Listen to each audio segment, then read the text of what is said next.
तन का। हमारे चैनल से जुड़ने के लिए YouTube पर लिम्रा एजेंसी सब्सक्राइब करें। नसीहत आमेज तकरीर हमें आपको समाप्त करनी है। आइए जरा मोहब्बतों के साथ शहजादे मौलाए कायनात का किस तरह इस्तकबाल किया जाए, ये हम जैसों की मजाल नहीं, लेकिन फिर भी जिस तरह चाहे वैसे हाथों को उठाकर इस्तकबाल करे। नारे तकबीर और जरा मोहब्बतों के साथ आवाज को बुलंद कर ले, क्योंकि वो बहुत ही मुकद्दस बारगाह है जहाँ ये उनके शहजादे, शायर कहता है अपने ही खून में नहाने की कसम खाई है, लाश पे लाश उठाने की कसम खाई है। बोले शब्बीर के जितना भी बढ़े जुल्मे यजीद, हमने इस्लाम बचाने की कसम खाई है।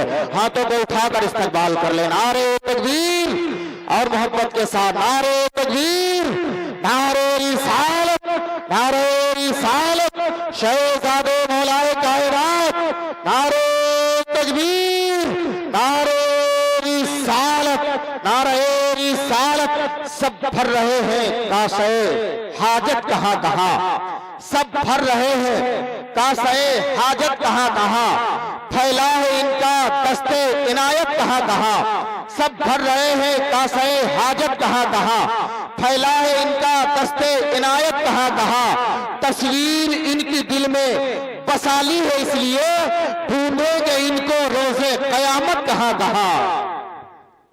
तकरीर करना मकसद नहीं है, मकसद है अपने कलेजे में पड़े हुए छाले और आंवले उनका इजहार करना। हमारा ये इलाका हरदोई डिस्ट्रिक्ट का मैं मानता हूं कि वहाबियत ज़दा इलाका है, बेरौनक इलाका है। हालांकि अल्हम्दुलिल्लाह इसी हरदोई डिस्ट्रिक्ट में 10वीं सदी के मुजद्दिदे आजम तशरीफ फरमा है, जिन्हें दुनिया सैयदना मीर अब्दुल वाकिद बिलग्रामी रज़ियल्लाहु ताला अन्हु के नाम से जानती है। लेकिन वो मिसाल यहाँ पे बहुत अच्छी, उम्दा और सही रहेगी कि चिराग तले अंधेरा, कि मीर साहब के फीज़ व बरकत से हिंदुस्तान ही नहीं पूरी दुनिया के लोग फैज़याब हो रहे हैं। लेकिन हम उनकी जब कदर नहीं करते तो उनका फैज हमें कैसे मिलेगा। मकसद तकरीर करना नहीं है, मकसद है हालात हाजरा पर रोशनी डालना। ये जो बच्चों की दस्तार हुई है, जिनके सरों पर ये अमामा शरीफ बांधा गया है, इनकी अहमियत आपकी नजर में क्या है ये अल्लाह ही बेहतर जान सकता है। लेकिन मेरे दिल से पूछो, इन उलमा से पूछो, बुजुर्गों की किताबों को पढ़ो, तो तुम्हें अंदाजा होगा कि इनकी अहमियत ये है कि ये बरोज महशर तुम्हारी बख्शिश का जरिया बन सकते हैं। ये मदरसा, इस मदरसे ने 5 हाफिज तैयार किया। आज तो आपकी नजर में फलाने का बेटा है, फलाने का भतीजा है, फलाने का पोता है, इसकी आप वैल्यू नहीं जानते, अहमियत नहीं जानते, इनका मकाम नहीं जानते, इनका मर्तबा नहीं जानते। लेकिन मेरे भाइयों, इन्होंने अपने सीने में कुरान को महफूज किया, और ये जो इन्होंने पढ़ा है, फराइज वाजिबातो सुनन के बाद मसलके आला हजरत पर कायम रह के अगर अपनी जिंदगी को गुजारेंगे तो खुदा की कसम ये खुद भी जन्नत में जाएंगे और अपने साथ 10 लोग ऐसे ले जाएंगे जिन्हें जहन्नम पुकार रही होगी, जिन पर जहन्नम वाजिब हो चुकी होगी। तो कल जब मैदान महशर सजा होगा, नफसी नफसी का आलम होगा, सूरज सवा नेजे पे होगा। कुल हिसाबो किताब के बाद जब गैब से आवाज आएगी, वमताजुल यौमा अय्युहल मुजरिमून, ऐ मुजरिमों आज के दिन जुदा हो जाओ। जन्नती लोग जन्नतियों की सफ में खड़े होंगे, जहन्नमी लोग दोजख में ले जाए जा रहे होंगे।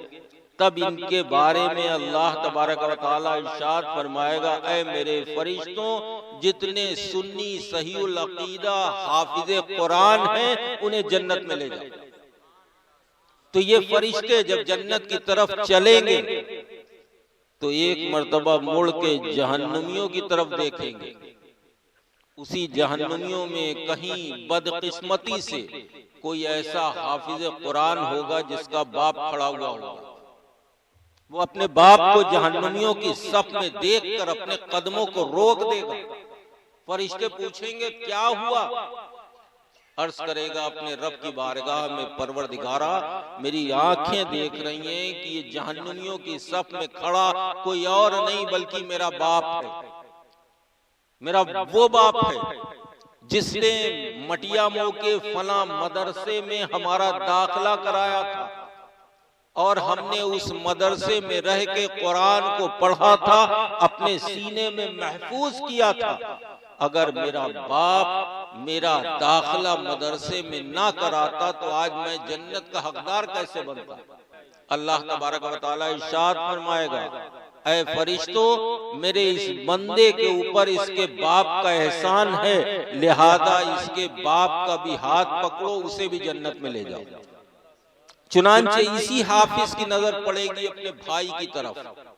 वो देखेगा कि जहन्नमियों के सब में मेरा भाई खड़ा हुआ, रुक जाएगा, अपने कदमों को रोक लेगा, अर्ज करेगा परवरदिगारा मेरा ये वो भाई है जो बंबई में रह के बिस्किट का काम करता था, बेकरी चलाता था, ऑटो चलाता था और वहां से पैसा पैदा करके कमा कर हमें भेजता था, जिससे कि हम मदरसे में रह के अपना खर्च चलाते थे। अगर मेरा भाई मुझे पैसा न भेजता तो मैं मदरसे में कैसे पढ़ता? चुनांचे अल्लाह की रहमत जोश में आ जाएगी। अल्लाह तबारक व तआला फरमाएगा, आए मेरे बंदे, अपने भाई का भी हाथ पकड़, इसे भी जन्नत में ले जा। चलते चलते इसकी नजर पड़ेगी अपनी बहन की तरफ, अपने कदमों को रोक देगा, अर्ज करेगा परवरदिगारा मेरी बहन जो मेरे लिए अच्छा अच्छा नाश्ता बना के मदरसे में भेजती थी, जो मेरे लिए खाना बना के भेजती थी, जो मेरे कपड़े धुल के मदरसे में भेजा करती थी, आज वो मेरी बहन जहन्नमियों के सफ में खड़ी है। अल्लाह रब्बुल इज्जत की रहमत जोश में आएगी। अल्लाह तबारक व तआला फरमाएगा, ऐ मेरे बंदे, अपनी बहन का भी हाथ पकड़, उसे भी अपने साथ जन्नत में ले जा। चुनांचे यही हाफिज कुरान की जब नजर पड़ेगी अपनी माँ के ऊपर, देखेगा कि मेरी माँ जहन्नमियों की सफ में खड़ी है, अर्ज करेगा परवरदिगारा मेरी माँ दुनिया में मुझसे बहुत मोहब्बत करती थी, एक पल के लिए मुझे अपने से जुदा नहीं करती थी, लेकिन जब सवाल आया पढ़ने का, हाफिज कुरान बनने का, तो मेरी माँ ने अपने सीने पे ममता का पत्थर रख लिया और मुझे अपने से दूर करके मदरसे में भेज दिया। अगर मेरी माँ ममता दिखाती और मुझे मदरसे में न भेजती तो मैं कैसे हाफिज कुरान बनता, मैं कैसे जन्नत में जाने का हकदार बनता? हुक्म होगा कि ऐ मेरे बंदे, अपनी माँ का भी हाथ पकड़, इसे भी अपने साथ जन्नत में ले जा। गौर करो, एक हाफिज कुरान, और यही हाफिज कुरान को देखकर जब लोग देखेंगे जहन्नमी कि अल्लाह की रहमत इतना मेहरबान है इस पर, तो लोग इसे पहचानने की कोशिश करेंगे। एक शख्स दौड़ के आएगा और उसके बाद इस हाफिज कुरान का दामन थाम लेगा और कहेगा कि भाई तुम वही तो हो जो मटिया मोह के फला मदरसे में पढ़ते थे? ये कहेगा हाँ हाँ मैं मटिया मोह के फला मदरसे में पढ़ता था। तो वो बोलने वाला शख्स बोलेगा, तुम्हें याद है कि एक मर्तबा मैंने तुम्हें अपने घर पे खाना खिलाया था, आज मुझे उस खाने का हक चाहिए, अज्र चाहिए, उसका सिला चाहिए। चुनांचे ये शख्स अपने रब की बारगाह में अरीजा पेश करेगा, परवरदिगारा इसने मुझे दुनिया में मटिया मोह में खाना खिलाया था जब मैं कुरान को पढ़ा करता था, आज ये उसका सिला मांग रहा है, उसका एवज मांग रहा है, मैं कहां से दूं? अल्लाह तबारक व तआला इरशाद फरमाएगा, आज मैं अपने किसी नेक बंदे के ऊपर किसी का एहसान नहीं देखना चाहता हूं, इसका हाथ पकड़ उसके अपने साथ इसे जन्नत में ले जाए। चुनांचे इतना सुनने के बाद लोग तलाशना शुरू कर देंगे। वो लोग जो मदरसे में चंदा देते हैं, वो लोग जो मदरसे में ईंट और लोहा और सीमेंट बालू मोरंग दिया करते हैं, वो सब दौड़ दौड़ के अपने लोगों को पहचानेंगे जिन्होंने मदरसे में दुनिया में रह के पैसा दिया। दौड़ के आएंगे और कहेंगे भाई अगर मैं पैसा ना देता तो तुम्हारे मदरसे की इमारत कैसे बनती, आज मुझे उसका सिला चाहिए, आज मुझे उसका एवज चाहिए। चुनांचे अल्लाह रब्बुल इज्जत की रहमत जोश में आ जाएगी, इरशाद फरमाएगा जिस किसी ने भी इन हाफिज कुरान को कुरान सीने में महफूज करने के लिए मदद की है उन सबको जन्नत मिलेगी। ये मर्तबा है इनका। आज हमने हाफिजों और आलिमों की कदर क्या करते हैं, आज हमारी नजर में इनकी इज्जत क्या है। ये आज से कुछ दिन पहले लॉकडाउन लगा, सब हमारी और आपकी पोल खुल गई। खुदा की कसम मुसलमानों, इस कौम की वो हालत है कि अगर बयान कर दिया जाए तो पत्थर के आंसू निकल आएंगे कि ये कौम जिस इमाम को अपना रहबर मानती है, जिस इमाम को अपना मुक्तदा मानती है, जिस इमाम को अपना सबसे बड़ा मानती है, इसी कौम ने इसी लॉकडाउन के पीरियड में खुदा की कसम अपने इमामों को अपनी मस्जिदों से बाहर कर दिया, छुट्टी कर दी, घर का रास्ता दिखा दिया। ऐ नादान, तूने ये भी नहीं सोचा कि ये 5-7 हजार रुपए तनख्वाह पाने वाला इमाम, इसकी बीवी भी है, इसके बच्चे भी हैं, इसका भी घर का खर्च है। इतनी तनख्वाह तो नहीं कि इसने बैंक बैलेंस कर लिया होगा, इतनी तनख्वाह तो नहीं कि इसके पास रकम घर पे मौजूद होगी जिससे अपने घर का खर्चा चलाएगा। तुमने तो अपना मुंह खोला और कह दिया कि इमाम साहब जब नमाजी नहीं तो आपकी क्या जरूरत, आप भी जाइए अपने घर। अफसोस होता है इस कौम के हालात को देखकर। नतीजा यह हुआ कि कुछ दिन बाद पेपरों में छपा, सोशल मीडिया पे चला कि फलां मस्जिद के फलां इमाम ने खुदकशी कर ली, आत्महत्या कर ली, अपनी जान दे दी। अफसोस आता है इस कौम के ऊपर। अभी आपने देखा होगा अल्लामा साहब ने कितनी खुशामद करके लोगों को बुलाने की कोशिश की। वो लोग जो रोड पे खड़े थे, मेरी आंखें देख रही थी कि हजरत ने इतना बुलाने की कोशिश की, लेकिन उन्होंने अपने सर को खुजाया और साइड से निकल गए। जलसे में बैठना उन्होंने तौहीन समझी कि हमारी इज्जत में कमी आ जाएगी। हम अगर जमीन पे बैठ गए, इस फट्टी पे बैठ गए तो हम इनके बराबर हो जाएंगे। हम जमींदार आदमी, हम प्रधान हैं, हम जागीरदार हैं, हम फर्श पे कैसे बैठ जाएं। बड़े अफसोस की बात है मेरे भाइयों, कब तक ऐसे ही अकड़ के चलते रहोगे, कब तक ऐसे ही खड़े रहोगे। एक ना एक दिन तो इस जमीन पर बैठना नहीं बल्कि जमीन के अंदर लेटना पड़ेगा। वो भी कौन सी जमीन होगी, न नीचे गद्दा होगा, न बिस्तर होगा, न लिहाफ होगा, न एसी होगा, न पंखा होगा। अगर कुछ होगा आपके पास तो आपके अमाल होंगे, अमाल, वो अमाल जो आपको ठंडक पहुंचाएंगे, वो अमाल जो आपके लिए जन्नती बिछौना बिछवाएंगे, वो अमाल जिसकी वजह से आपकी कब्र में जन्नत की खिड़की खोली जाएगी। लेकिन हम इस सब सुनने की हमारे अंदर ताकत ही नहीं है।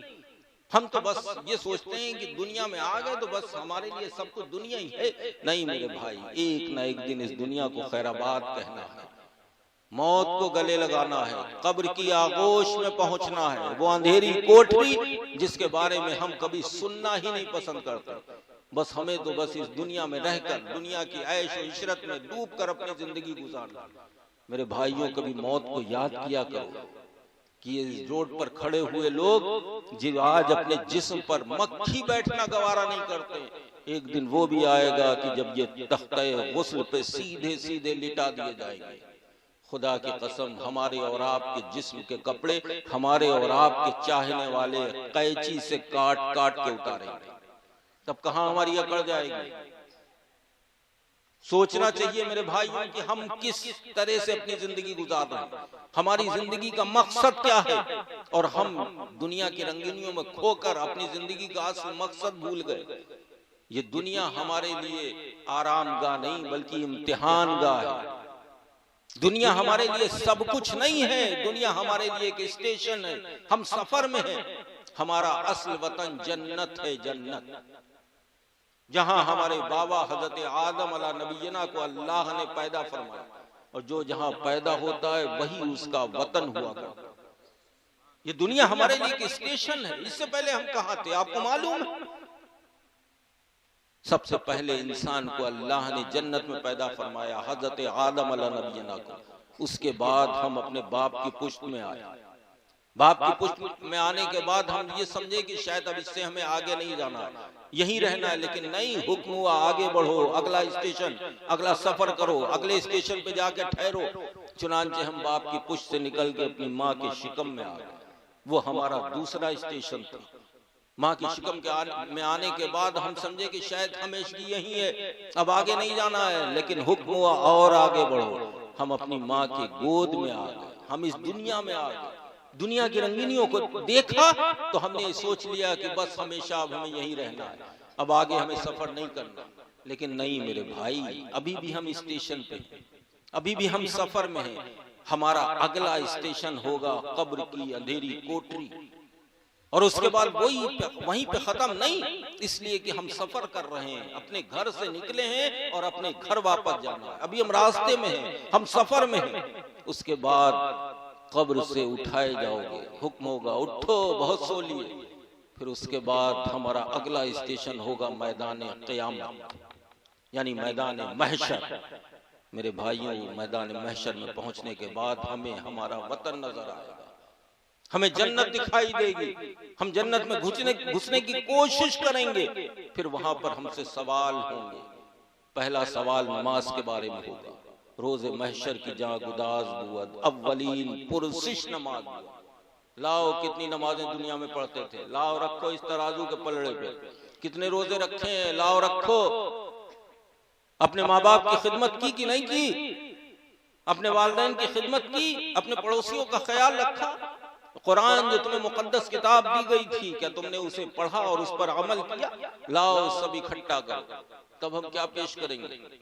हमारे पास क्या है पेश करने के लिए? आज तो हम दीन से इतना दूर भाग रहे हैं। उसका नतीजा ये है कि दुश्मन, हमारे मुखालिफीन हमारी ये गफलत देखकर हमारे मजहब पर ही वार कर रहे हैं। एक अभी बदबख्त ने, मलऊन ने, इब्लीस ने अभी सुप्रीम कोर्ट में एक रिट दायर की है, पटिशन दाखिल किया है कि कुरान में माज़अल्लाह 26 आयत ऐसी हैं जिससे कि जिहाद का ऐलान होता है, आपस में खलफिशार, मुल्क को नुकसान पहुंचता है उससे।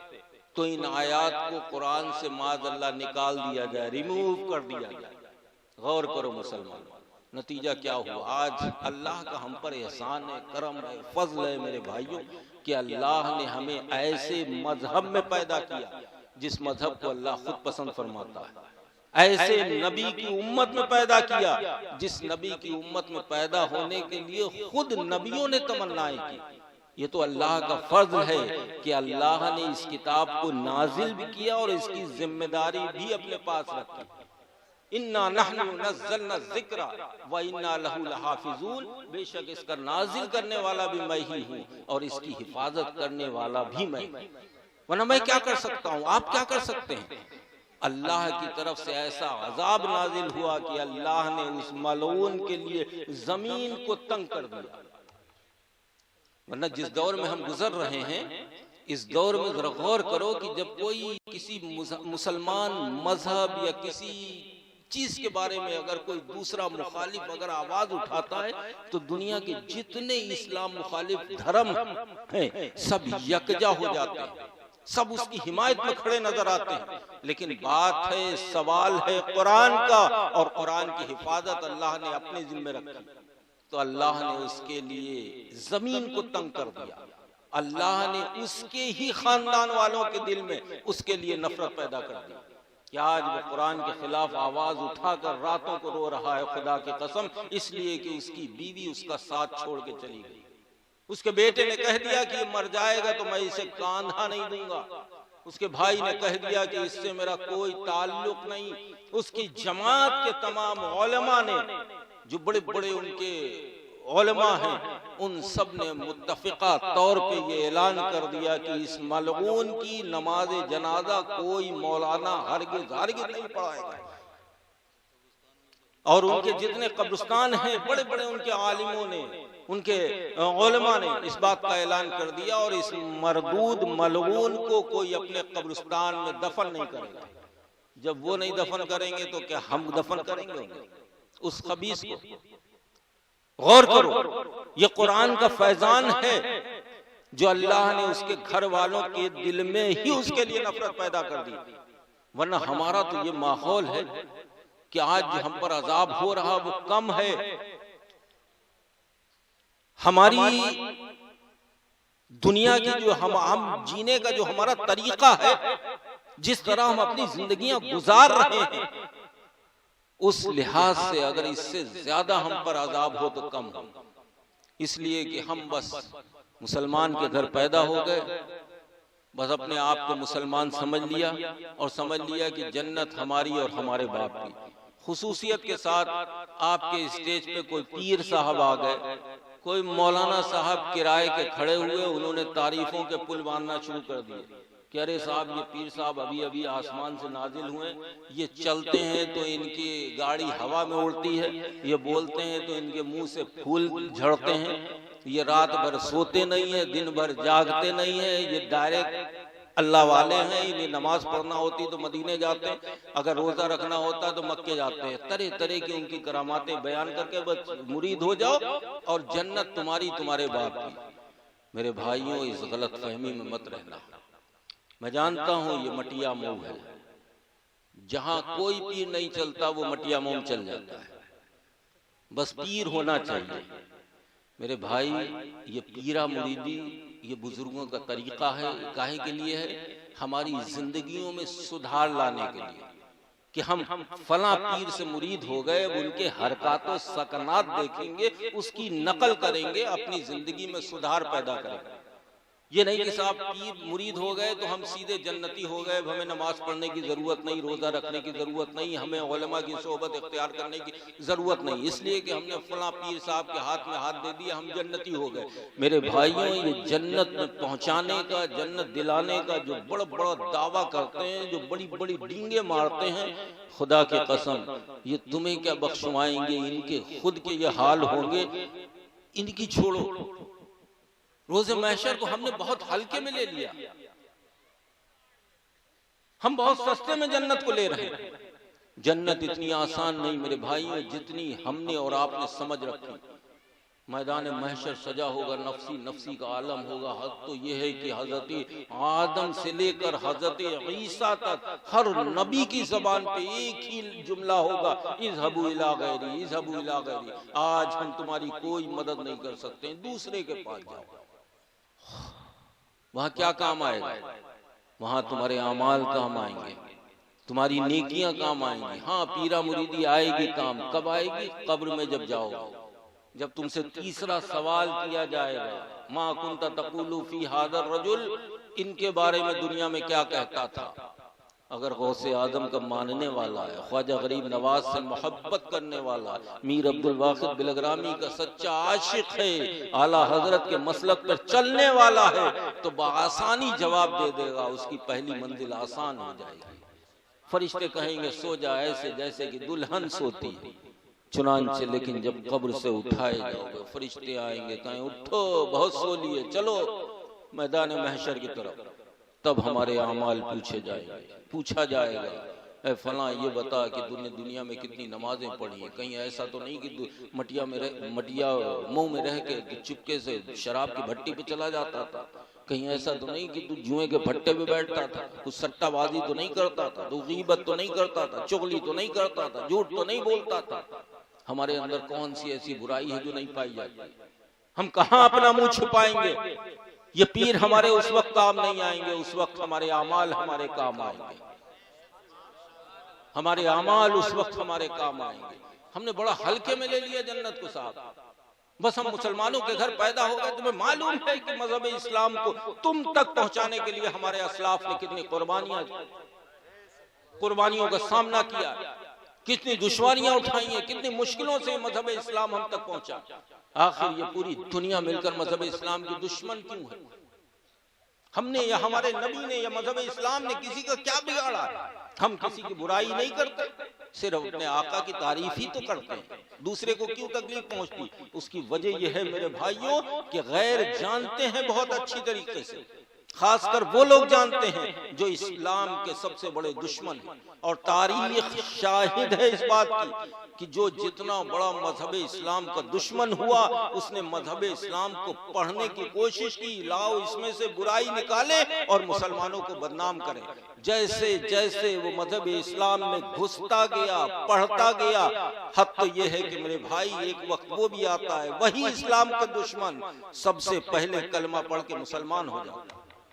इसलिए कि इस मजहब इस्लाम में कुल अव्वल से लेकर आखिर तक अच्छाइयां ही अच्छाइयां।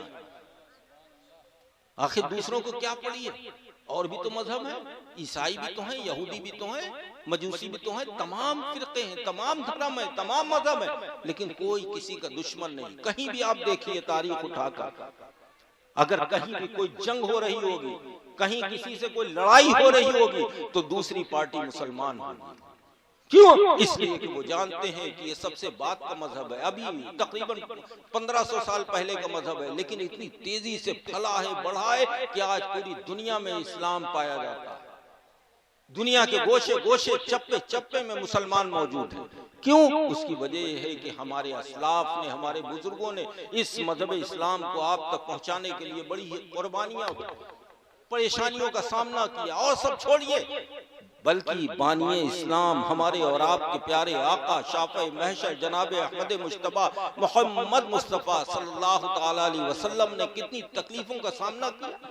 जब आप ताइफ के मैदान में पहुंचे हैं अल्लाह की वहदानियत और अपनी रिसालत का ऐलान करने के लिए, ताइफ के गुंडों ने मेरे आका पर पत्थरों की बारिश कर दी।